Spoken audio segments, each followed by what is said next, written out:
tema por el que muchas personas preguntan y se refiere a estar muertos, y lo que significa estar dormidos. En la Escritura vemos que los términos muerto y dormido se usan para designar una misma realidad.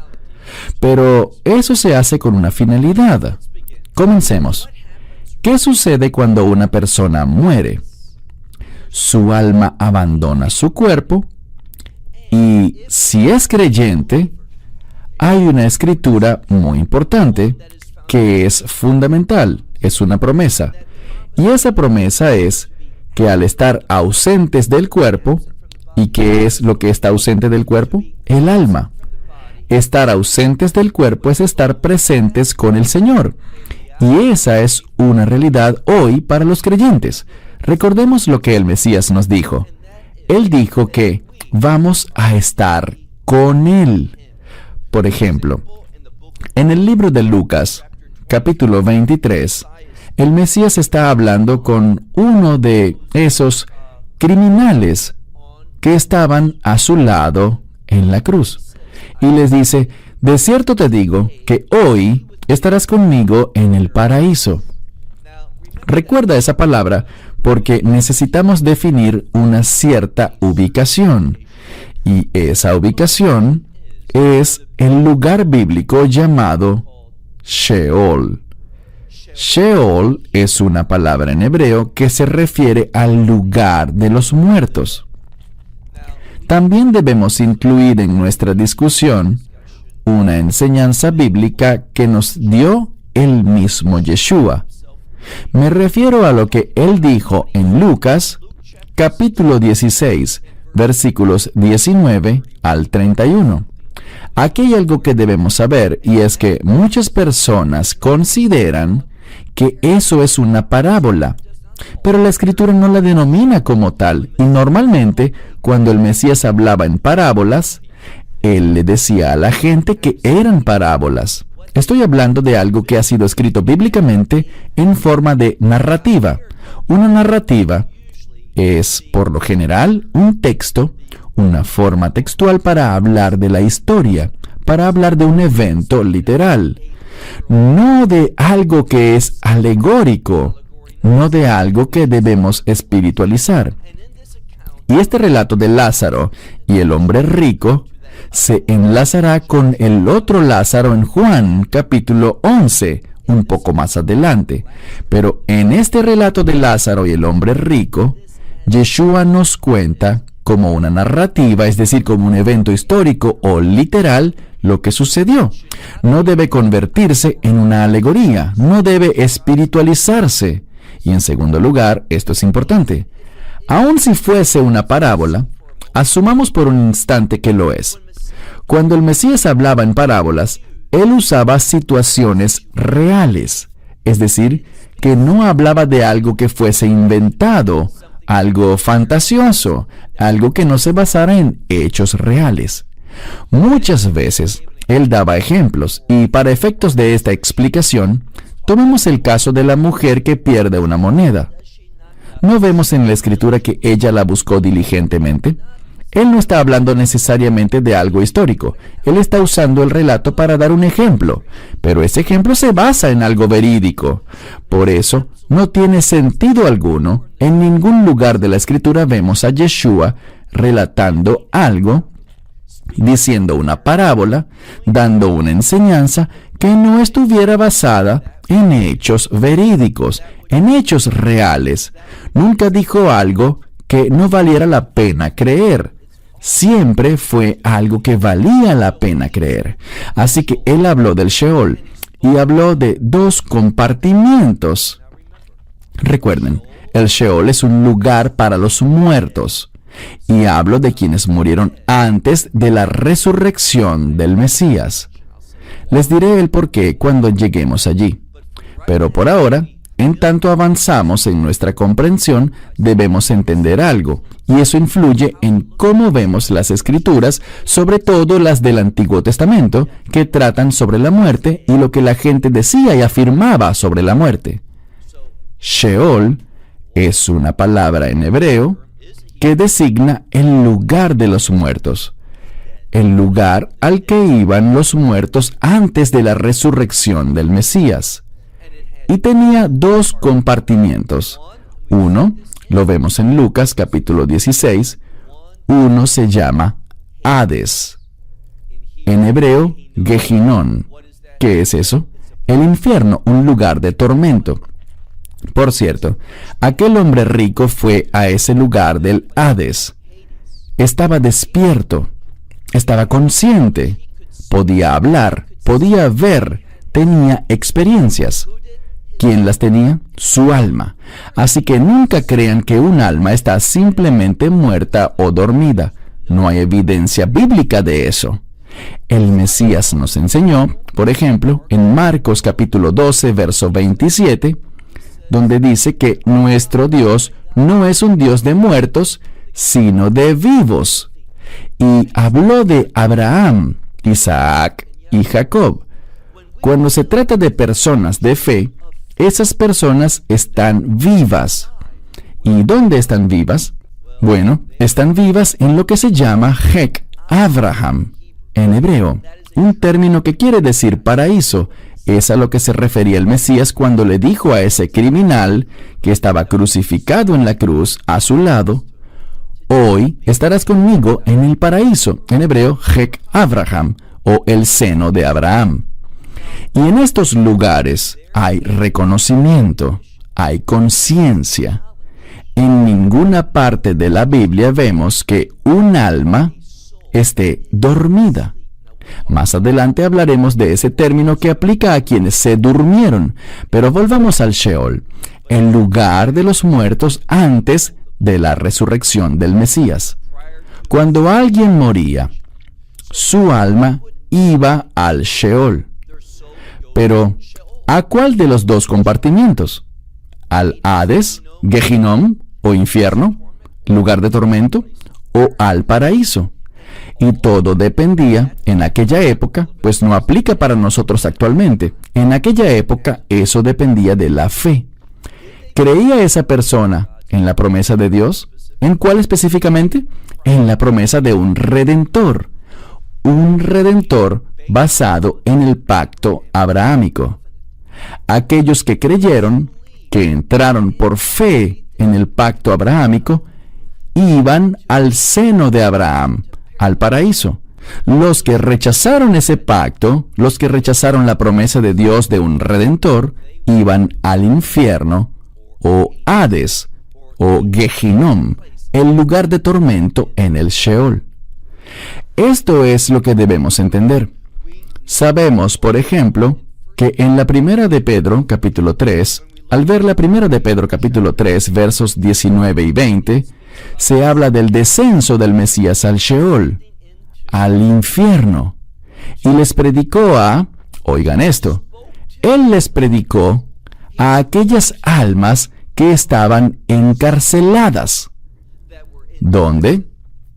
En el Hades. Él no las despertó. ¿Por qué?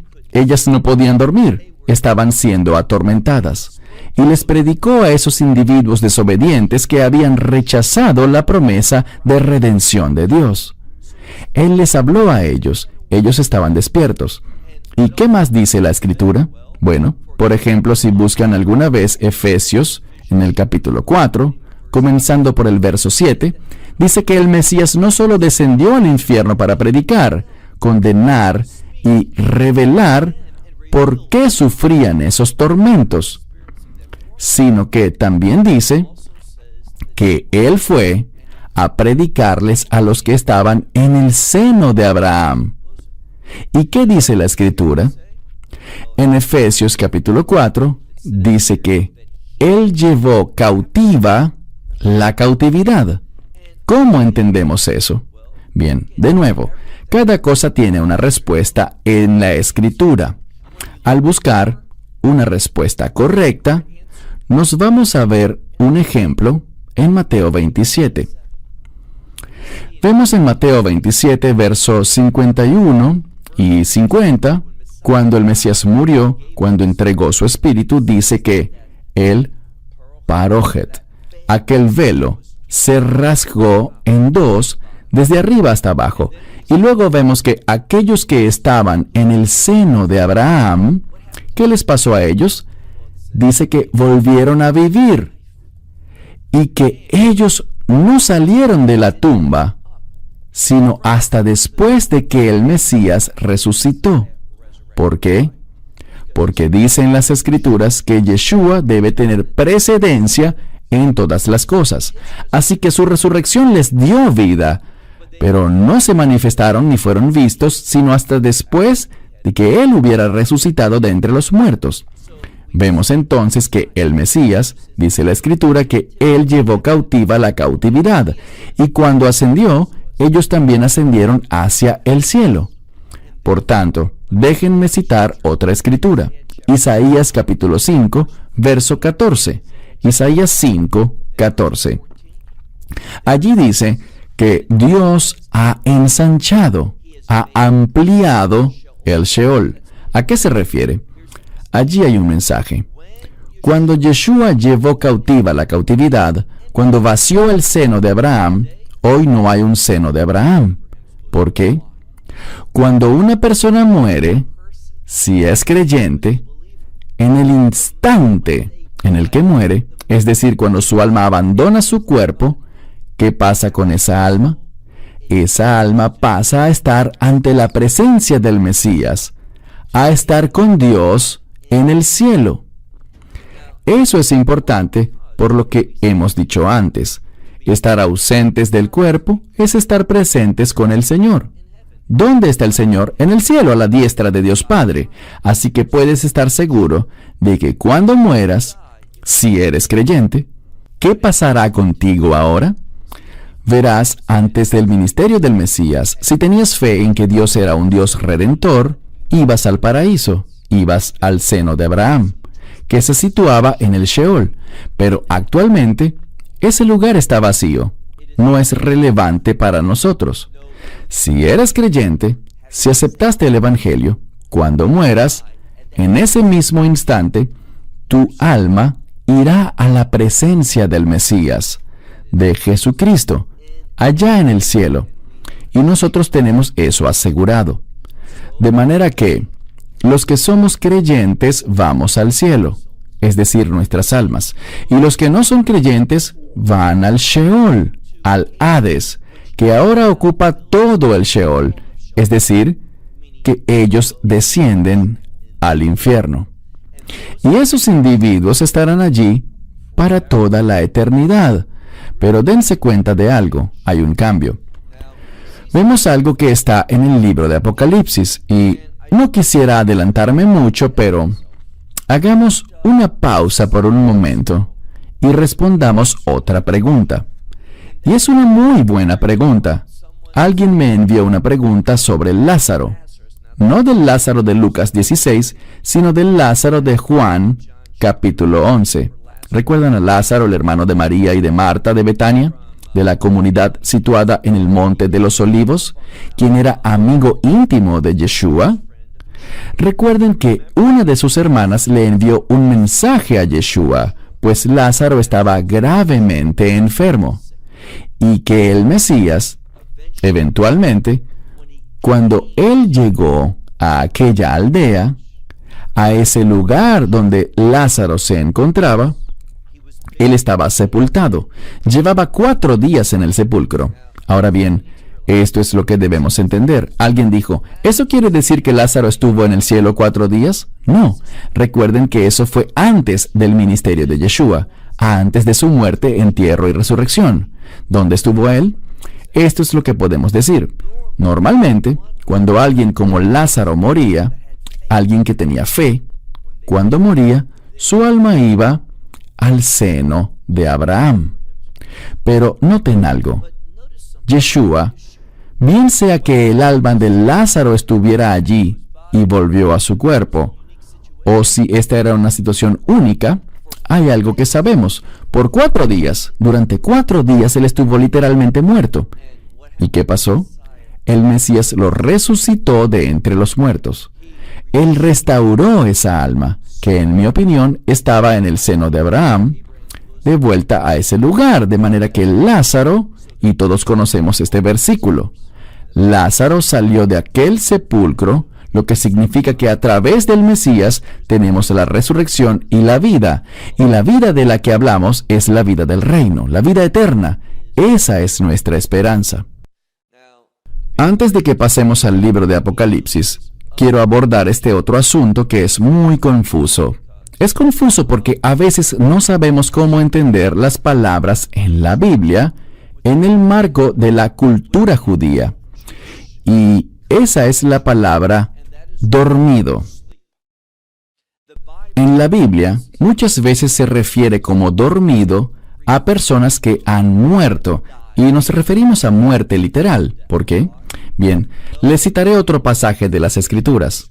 Es el Evangelio de Marcos, capítulo 5, verso 35. Ahora bien, en esta sección se habla de un líder de una sinagoga llamado Jair, que en español suele pronunciarse Jairo, pero en hebreo es Jair. Y vemos que Jair es un líder de una sinagoga, y cuando se acercó inicialmente a Yeshua, su hija estaba muy enferma. De hecho, en la Escritura dice justamente que estaba al borde de la muerte, muy cerca, en un estado que está entre la vida y la muerte. Pero al leer Marcos 5:35, encontramos algo. Encontramos que la gente de la comunidad fue y le dijo a Jair: ya no molestes al maestro, al rabí, a Cristo, porque tu hija ha muerto. Fíjense en algo, no hay duda de eso. Al igual que se sabía que Lázaro había muerto, esta joven, que tenía 12 años de edad, había muerto. Estaba literalmente muerta. ¿Pero qué pasó? El Mesías luego dice: ella no está muerta, solo está dormida. Ellos se rieron de él. ¿Por qué? Porque todos sabían que ella estaba definitivamente muerta, pero el Mesías les estaba recordando algo a esas personas: la fe. Verán, la gente de fe no habla de la muerte como un estado definitivo, absoluto, sino que hablamos de ella como estar dormido. Igual hablamos de una persona muerta, pero ¿por qué decimos que la persona está dormida? Bien, hay algo que sabemos. Cuando alguien se va a dormir, ellos esperan levantarse después. La gente se va a la cama de noche, ponen una alarma o le piden a alguien que los despierte, porque se tiene la expectativa de levantarse, despertarse. En el judaísmo, al ver esto en la Biblia, sobre todo en el Nuevo Testamento, y por cierto, si eres de origen judío y conoces la oración llamada Amidá, también conocida como Shemoneh Esrei, hablamos de que Dios es fiel con los que duermen en el polvo. Y no se refiere a aquellos cuya alma está dormida en la tierra, sino que es un eufemismo, es una expresión. Y la naturaleza de esa expresión nos enseña algo. Aquellos que tuvieron fe y han muerto, tienen una expectativa de volver a levantarse, de que no es el final, de que la muerte no es absoluta. Esperamos una resurrección. Con respecto a la resurrección, en las Escrituras hay distintos eventos que hablan de la resurrección o usan la resurrección para definirlos. Uno es nuestra esperanza bendita. La podemos ver o leer en 1 Corintios 15. Es vista como una resurrección, y sabemos esto. Cuando una persona muere en la fe, se elevará en la resurrección. Su alma subirá hasta el cielo. Recuerden ese versículo. Tercera vez que lo diré. Estar ausentes del cuerpo es estar presentes con el Señor. Así que nuestra alma se elevará hasta el cielo. De hecho, citaré otro pasaje de las Escrituras, Eclesiastés, el libro de Cohelet, capítulo 3, verso 21. Salomón preguntó lo siguiente: ¿quién sabe que el alma de los hombres sube arriba y el alma de los animales desciende hacia abajo? Pero hay que tener cuidado con algo. Al tratarse de libros como el de Eclesiastés, En él, Salomón hacía muchas preguntas y luego las respondía, pero se trataba de preguntas que se hacía la gente. Así que no hay que tomar una afirmación del libro de Eclesiastés y sacar teología de allí cuando él hacía preguntas o hablaba desde una perspectiva distinta. Lo mismo sucede con Job. En el libro de Job muchas veces hablaban sus amigos y no lo hacían desde la fe. Ellos afirmaban eso que ellos creían, que habían oído, que la sociedad promovía, pero no quiere decir que eran cosas ciertas. Por eso es muy peligroso tomar las afirmaciones de los libros de Eclesiastés y Job. A veces el mismo Job hacía una afirmación basado en una creencia errónea, basado en lo que había oído decir a sus supuestos amigos, y lidiaba con eso. No era un hecho teológico. Él estaba lidiando con algo en lo que la gente creía, por lo que debemos tener mucho cuidado.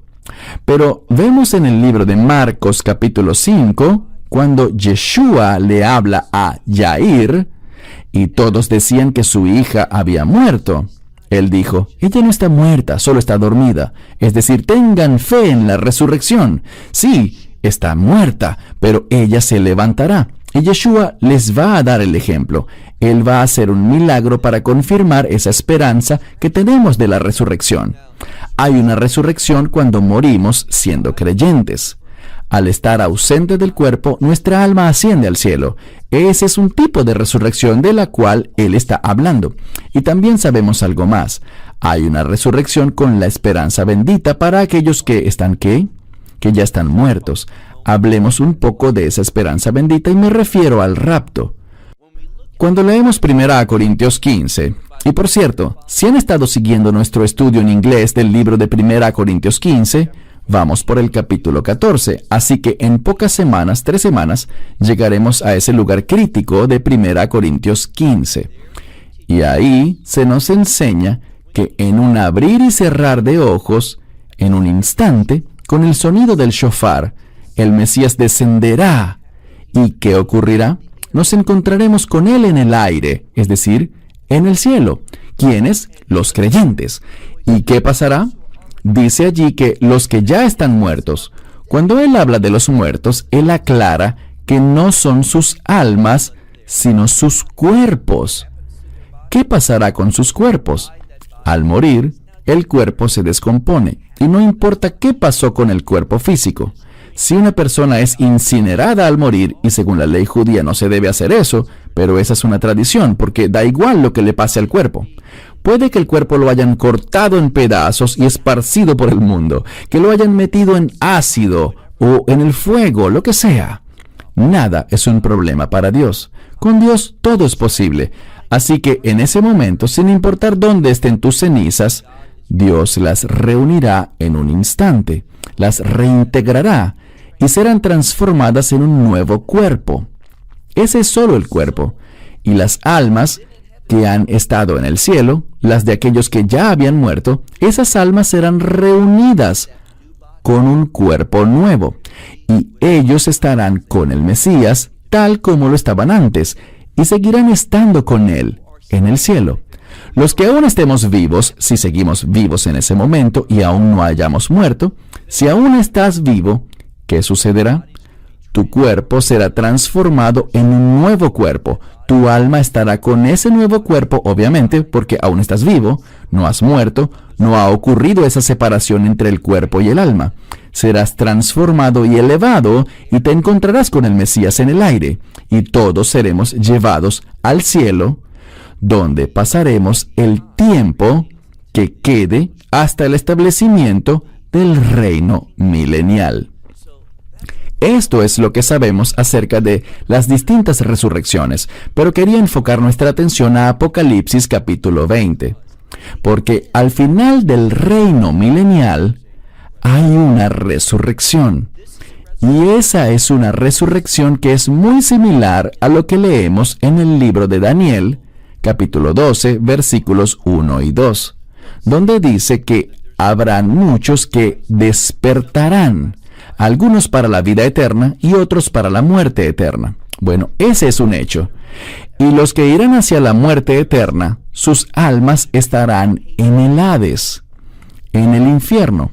Pero al final de ese reino de 1000 años, serán resucitados para el juicio ante el gran trono blanco. Sus cuerpos no, solo sus almas. Y estarán allí y serán condenados porque todos, sin excepción, los que van al juicio del trono blanco serán condenados. ¿Por qué?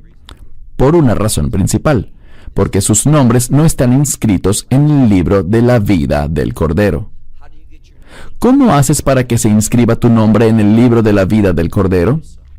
Lo haces al aceptar el Evangelio, al decir sí, soy un pecador, y sí, confío en lo que el Mesías hizo en mi nombre cuando murió en la cruz, y mis pecados fueron transferidos a Él, y por eso Él murió en la cruz, y su justicia fue transferida, imputada a mí. Por tanto, puedo confiar en que cuando muera, iré ante Dios, y Él verá la justicia de su Hijo en mí, por su gracia, por su misericordia, por su perdón, y seré aceptable para Él debido a la perfección del Mesías, no la mía. Yo soy pecador, pero mis pecados han sido procesados, han sido quitados, y la justicia de Dios, la justicia de su Hijo me ha sido dada. De manera que tenemos eso asegurado. Pero los que estarán en el juicio del trono blanco, al final de Apocalipsis 20, todos aquellos que han muerto serán resucitados. Ahora bien, sus almas han sido atormentadas en el infierno durante todo el tiempo que llevan muertos, y van a ser resucitados. Todos van a dar sus muertos. Algunos dirán eso porque dice que el mar, la tierra y todo, tal vez tiene que ver con sus cuerpos, algún tipo de reunificación, pero eso es irrelevante.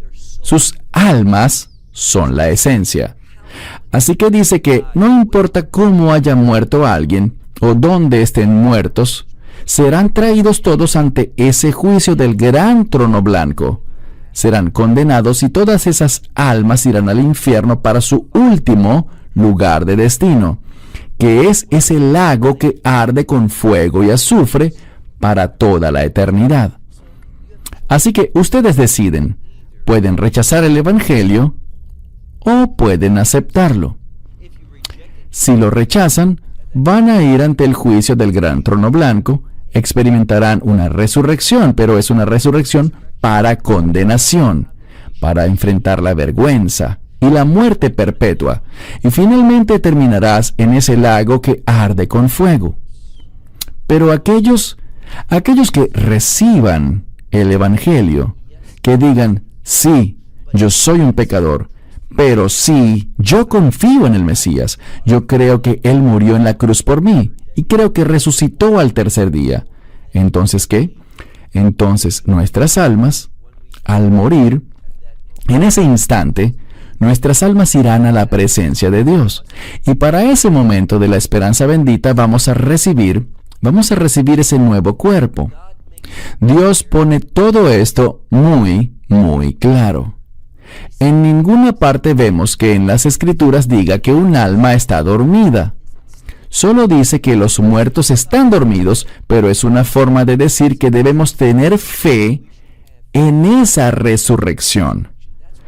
Por eso dice, no se preocupen por la muerte, pues es como irse a dormir, porque van a levantarse de nuevo. Bien, diré esto de nuevo. Cuando alguien muere en esta época, si es creyente, esa persona irá enseguida, en ese mismo instante, a la presencia de Dios. Y si alguien muere habiendo rechazado el Evangelio, en ese mismo instante su alma irá al Hades, donde permanecerá hasta el juicio del gran trono blanco. Y después del juicio del gran trono blanco, volverá a ser arrojado al Hades, y el Hades y sus almas serán arrojados a ese lago que arde con fuego para siempre. No hay cambios, esa es su condición eterna. Pero los que somos creyentes, estaremos en el instante mismo de nuestra muerte con el Mesías Yeshua, y en ese momento de la esperanza bendita vamos a recibir un nuevo cuerpo. Y para el momento de la segunda venida del Mesías, como lo dice Primera a Tesalonicenses, capítulo 3, verso 13, vamos a venir con Él. Los santos vendrán con Él para gobernar y reinar con Él durante esos 1000 años. Y el término de esos 1000 años, cuando finalice el juicio del gran trono blanco, entonces Dios establecerá la nueva Jerusalén. Y allí estaremos en nuestra ubicación eterna, la nueva Jerusalén. Y tendremos, nada cambiará el cuerpo glorioso que tendremos, ese cuerpo del reino que recibimos en el rapto, y experimentaremos la eternidad con Dios, con ese Cordero, con el león de la tribu de Judá. Experimentaremos ese maravilloso estado de hallarnos en su presencia, conociendo sus bendiciones, viviendo sus promesas para toda la eternidad. Así que dense cuenta de que ninguna escritura dice que las almas andan dormidas. Es un eufemismo para la creencia en la resurrección de aquellos que han muerto en la fe. Y los que no, ellos también serán resucitados, pero como dijimos, para ir al juicio del gran trono blanco. Bien, mi esperanza es que, de cierta manera, este estudio, leyendo algunos pasajes de las Escrituras que espero hayan anotado, para que luego los puedan revisar por ustedes mismos, hayan traído claridad sobre este tema. Shalom. Esperamos que te hayas edificado con el mensaje de hoy y lo compartas con otros. Te invitamos a seguir nuestros estudios cada semana por este canal y por el portal de YouTube de Amarás a Israel. También puedes descargar nuestra aplicación móvil gratuita, Mi Estudio Bíblico. Finalmente, para obtener más información sobre nosotros, visita nuestra web amarasaisrael.org, donde encontrarás otras conferencias de Baruch en audio, video y texto. Hasta el próximo programa. Que el Señor te bendiga en Yeshua HaMashiach, Jesús el Mesías, mientras caminas con Él. Shalom desde Israel.